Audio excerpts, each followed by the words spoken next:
This week in Jamaica Now, a disappointing end. Court hands down $3 million award for Jamaican man wrongfully extradited to the U.S. in 1991. Judge rules that the Ruel Reid-CMU fraud case should go to trial, but their lawyer will be appealing the ruling. Triggerman among 4 people arrested in connection with the murder of a bank executive in a Trelawny church. A property dispute is the motive. Portland businessman now charged with the murder of another wife. A witness details his subsequent regret and suicide attempt. St. Thomas teen sentenced to prison after cutting off the penis of a 6-year-old boy. Why a furious Juliet Holness stormed out of a Parliamentary Committee meeting on Tuesday. And you rudely indicated that we have an objection to inviting the internal auditors. I was shocked. And government establishes new pension program for the elderly.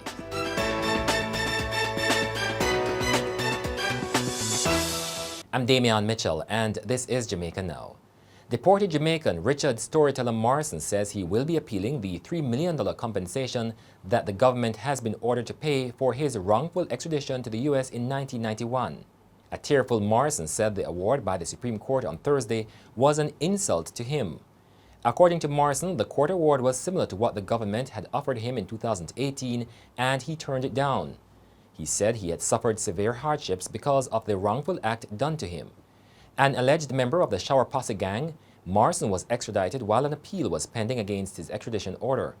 In the U.S., he was tried and convicted for offenses for which he was not extradited. At the same time, the offense for which he was extradited was thrown out for lack of evidence. Morrison spent 22 years in a U.S. prison before he was deported in 2013.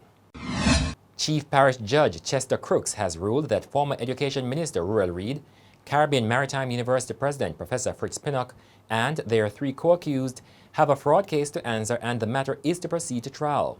Crooks made the ruling this week when the accused appeared in the Kingston and St. Andrew Parish Court. The judge, in making the ruling, said the matter was properly brought before the court. Defense attorney Hugh Wildman says he will be appealing. He has insisted that the officers from the Financial Investigations Division had no authority in law to arrest or bring charges against the accused. Reid, his wife Sharon, their daughter Sherelle, Pinnock, and Brownstown Division Councillor Kim Brown-Lawrence are facing corruption charges in relation to the multi-million-dollar CMU affair. 4 people, including the triggerman, have been arrested in connection with the daring murder of 51-year-old Andrea Lowe Garwood. She was killed on Sunday as she prayed at the Agape Christian Fellowship in Falmouth, Trelawny.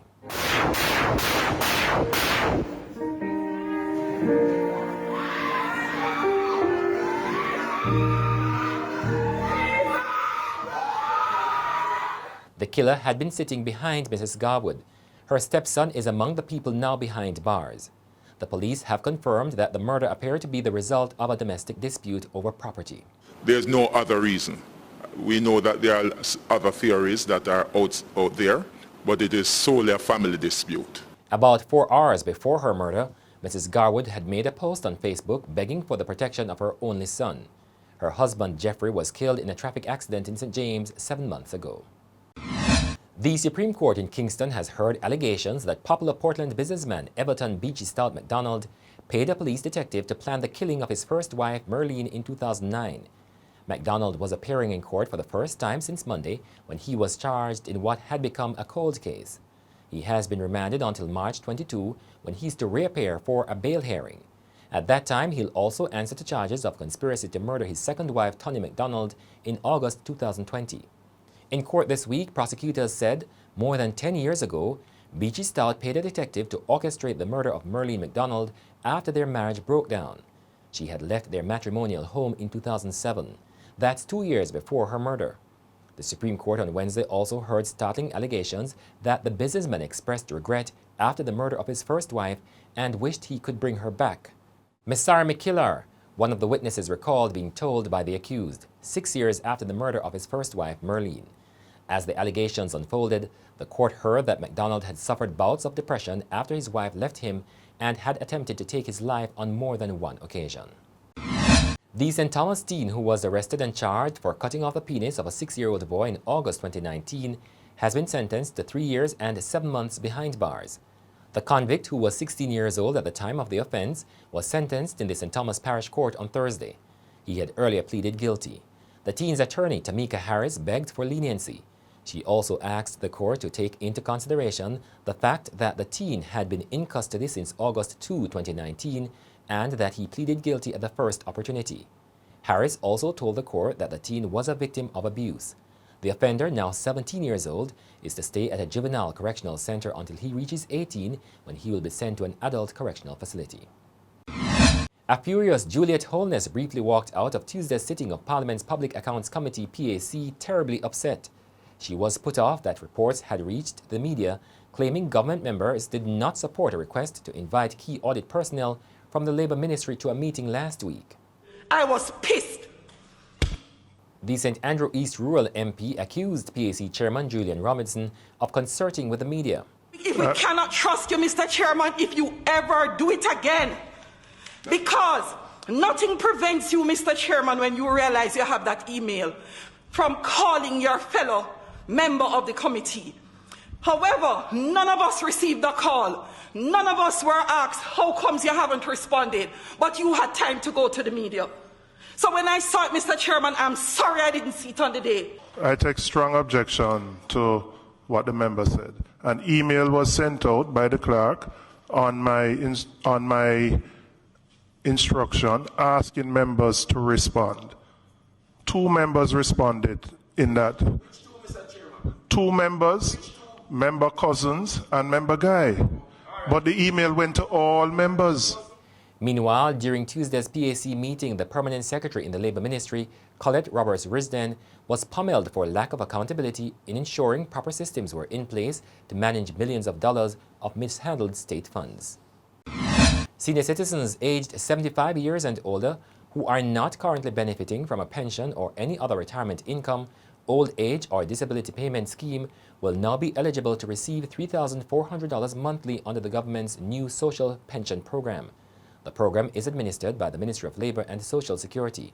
Information Minister Fable Williams says prospective beneficiaries should not be a resident in a government institutionalized care facility receiving payments under the Program of Advancement through Health and Education PATH.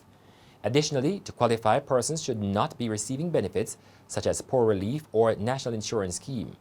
At the same time, the Cabinet has approved increased benefits to government pensioners with effect from April 1, 2020. Government pensioners who receive up to $41,667 per month will now get an additional $2,300 monthly. And that's it for this edition of Jamaica Now, your weekly review of the big news stories. Send us your comments at onlinefeedback@gleanerjm.com. Follow us on Twitter and Instagram at Jamaica Gleaner and on Facebook at Gleaner Jamaica. Like this video on our YouTube page, turn on your notifications, and subscribe today. I'm Damian Mitchell, and before we go, local inventor hopes fuel-saving carbon monoxide absorber will boost climate change fight. It's called VT Exacap Tube Model 1. It stands for Vehicular Tailpipe Exhaust Absorber and Capture Tube Model 1. The idea is I'm trying to capture the exhaust, right? So I'm trying to filter it and I'm trying to absorb the emissions from the exhaust itself to make it better for the environment. But not only that, inside the device there is actually a fan that actually tugs on the exhaust.